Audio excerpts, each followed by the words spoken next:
Well, good morning. This is Jeff Stunker, the Zookeeper's Diary. This is my qualifying report, give you some update on the channel and some of the things that are going on right now. Once again, I thank you for all your support. We are up to 1,160 subscribers, and we've had almost 2,100 viewed hours now, and I've topped 100 videos, including the shorts that are up there. So progress is marching forward. I think I'm in my 5th week here on YouTube. But let me give you a quick update on stuff that's going on right now. I think it's important to point out that John had control of this car when it was spinning the tires. It was sashaying back and forth. But there are a couple of things that really stick out. The explosion happens right at the finish line. There's no parachute deployed by the driver at the finish line. There is a safety shutoff system. There's no parachute deployed at a quarter of a mile. And 100% right. He was still driving the car, but once the body lifted and impeded his visual, which is by design, those tethers have to keep the body on the race car. You want to keep the fans out of harm's way. The driver is going to accept some of that risk. Extremities as well. As you can see now, John Forrest is exiting the vehicle with the aid of the safety safari. Yeah, and this is a good sign. I don't know whether or not he lost consciousness. However, this is a good sign. They need to get him out of the car. They instantly need to put him on a board, keep his physical movement to a minimum. But this is John Forrest. This is as tough as it gets, and this is the sign we wanted to see, that he is moving and they're getting him out of that race car. A 75-year-old man among a very small section of human beings that can even survive this at any age, let alone at his age. We watch a safety safari as they've now gotten John on a stretcher and will load him into an ambulance. You can clearly see he is alert. He is communicating. He's just set up under his own power here. It is now, you can see Austin Prock is down there pretty, and Austin Prock will be racing certainly with a mind that will need heavy concentration on his own work, but certainly a mind that will be reliving this moment, and a moment that so many fans will be reliving as well. The greatest funny car driver of all time injured, and he has been transported from the facility. Stay with us. As many of you know, John Forrest was in a terrible accident last weekend at Virginia Motorsports Park. Forrest is 75 years old, and I actually put a video up at midweek and offered a prayer up for him. I mean, this guy is one of the legends of this sport, and you can't underestimate his ability to come back from something, but you also can't underestimate what might have happened as a result of that huge impact he took as he bounced that car off of both guardrails. So our hopes, our thoughts and prayers are with you, John, and hopefully you'll be able to come back and drive again. But I remember one Forrest story that I experienced. There was a bunch of us photographers and writers, and we were in a Waffle House or a Bob Evans. We were in some overnight type place in India. It was maybe Friday or Saturday night, and probably after midnight. And here John Forrest comes in, and we were talking, and then he just came by and saw us and stopped by to say hi, and that was pretty cool. He told us some stories about some of the early days with the photographers who had been traveling with the team, kind of the vagabond California lifestyle, running up and down the coast. But great memories. So get well soon, John. Thanks. So let's talk a little bit about post-processing.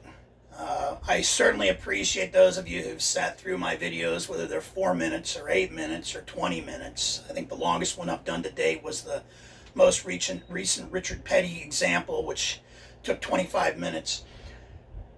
There was a huge amount of post-processing time in that. Part of the reason is I'm pretty loud, and the guy I was interviewing, Dale Matthews, a very good friend of mine, he's not as loud as I am. But we did it at his house, and the room had a lot of echo, and I had to break the entire video up into sentence-wide chunks and pull the sound out, and then decrease my loud echo and bring his up a little bit, and then add the photos in. So there was over 22 hours tied up in the processing of that. That's part of the reason I'm not trying to get out 6 things a week. I'd love to have some longer material. If this thing does monetize, I've got to have stuff that's longer than, say, 10 minutes to be able to actually see it generate any income. But I am really bogged down with the post-processing. So if you're looking at the comments and you've got some suggestions, Brad Corner, who has been such a help to me of Corner Classic Car Hunter, You know, he's switched over to Apple for everything. My son switched to Apple for everything. My buddy Dave Hakeem went to Apple for everything. At this point, I've kind of locked into the way I've always done things with the PC, but maybe Apple is what's in my future. So again, I'd love to have your suggestions on this stuff. I know with the post-processing, again, this is a lot of work, and I'm really interested in hearing ways that I can kind of streamline that and not make it so difficult. So I look forward to hearing your comments on all that too. Here's a little clip from the Richard Petty deal that I really thought that the voice-over had not come over so great. In 1965, Mercury and Sox and Martin had a pretty good thing. I mean, there was not a big problem there. But they had really realized the practicality of just having one production car for Ronnie to drive and Buddy to drive together. They needed two personal cars. So Buddy had gone in, I'm assuming, to Fran Hernandez or Jacques Pisano, whoever was running the Mercury deal at that time, or even Al Turner, I don't know. And he said, we need two personal cars this year, one for myself and one for Ronnie. And whoever they were talking to said, no, the deal is for one personal car. And so Buddy shook his hand and walked out. Now, he had already made an appointment to go see Plymouth just in case, so he went over to Plymouth, and I'm not sure who he talked to there. In the video, I thought maybe Dale Reeker, but it could have been Dick Maxwell. It could have been anybody in that product promotions deal, and said, I need a car for myself and a car for Ronnie, and Plymouth was all over that. I mean, they wanted it to happen. In my Dick Landy files from doing my Dick Landy book, when they did the introduction of the altered wheelbase cars, you know, Ronnie Sox was there for that. And so this would have happened very late in 64, early in 65. So again, let me run the piece, but that's actually the story behind why I thought that 1965 Fury from Buddy Martin was so cool. Buddy Martin's car. Mike McCandless recently restored that.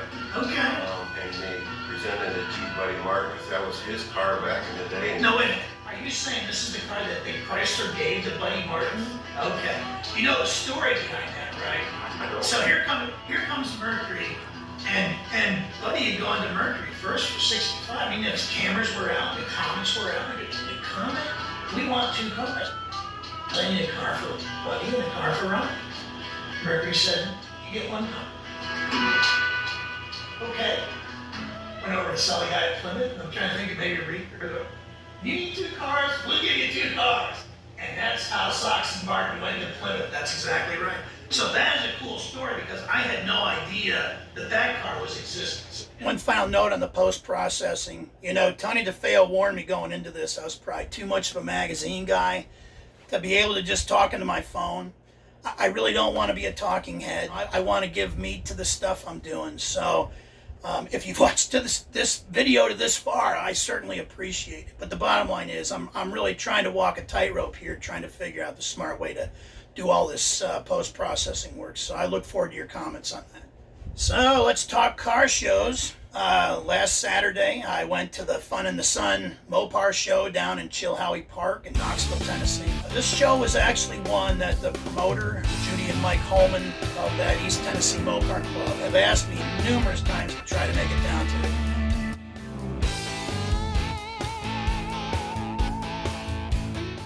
And June has always been very busy for me. And it was hot. But I shot a bunch of shorts, I shot some features. I'm trying to figure out how I'm going to put all that together, but it was cool to do that car show.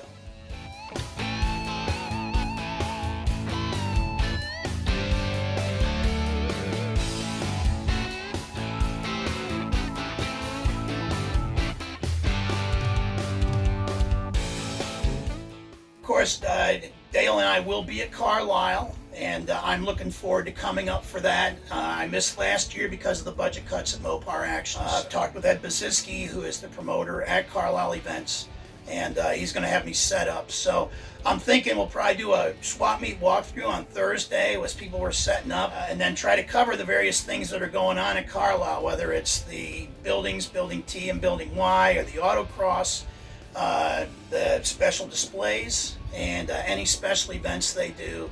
And then obviously, again, do shorts walking through the car show to showcase some of the great cars there. So I would like to try to come out of that event with at least 50 hours of content. No promises, but that's the plan. And I'm hustling a lot more than I did with the magazine deal. I'd walk around and look for 5 cars I thought were worth shooting features of and then schedule to shoot them. This deal's a lot more off the cuff than that. But I'm enjoying it. And again, I appreciate everybody's support in making this channel work. Now, one final note on Carlisle. I was there for the very first one, there for the very second one. In fact, on and off throughout all those Mopar magazine years, I usually attended every year. I've got some great stuff from the second event. Ronnie Sox and Dick Landy racing each other at Boiling Springs in their original cars. There's a little bit of color. Most of it's in black and white. Let me know if you guys want to see that. Most of it's not published. I did publish a little bit of it in my Landy book. One picture that was really, really cool was a shot I found of Landy looking straight at me through the windshield of the Dart, which was just a neat moment.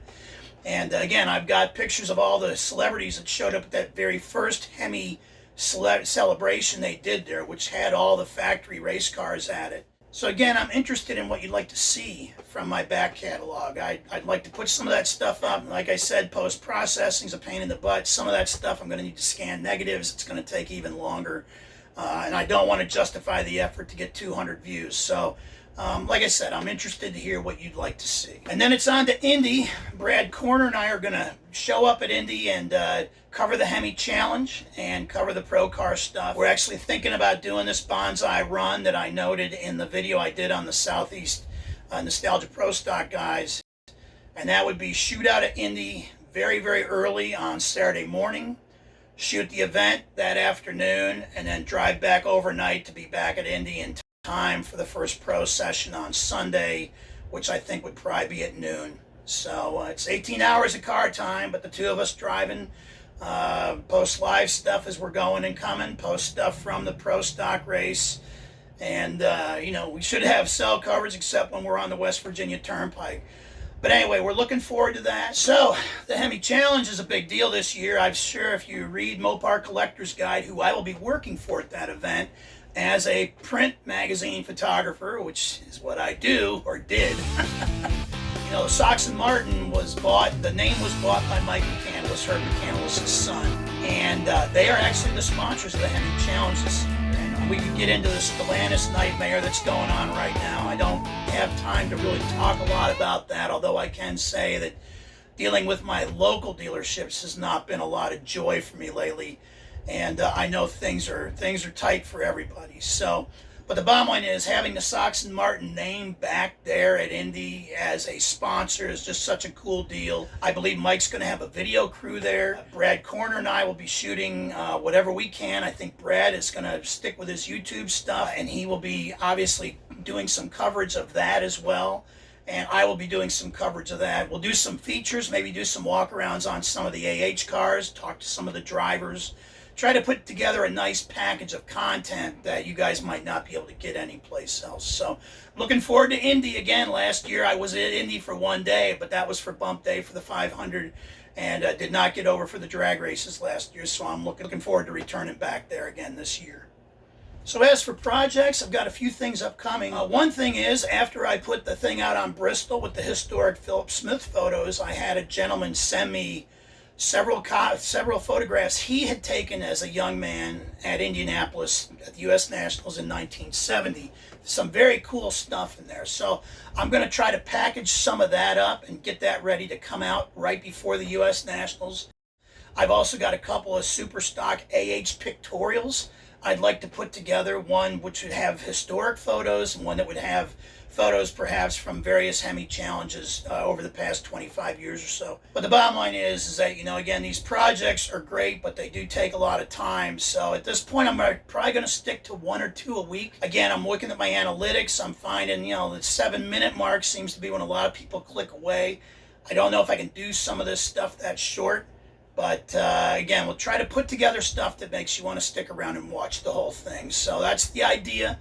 Again, not wanting to waste your time, and I certainly appreciate you spending time with me here today. So this is Jeff Stunkard, and that's your qualifying report for this week. We'll be back, hopefully before Carlisle, but if not, it'll be the week after Carlisle.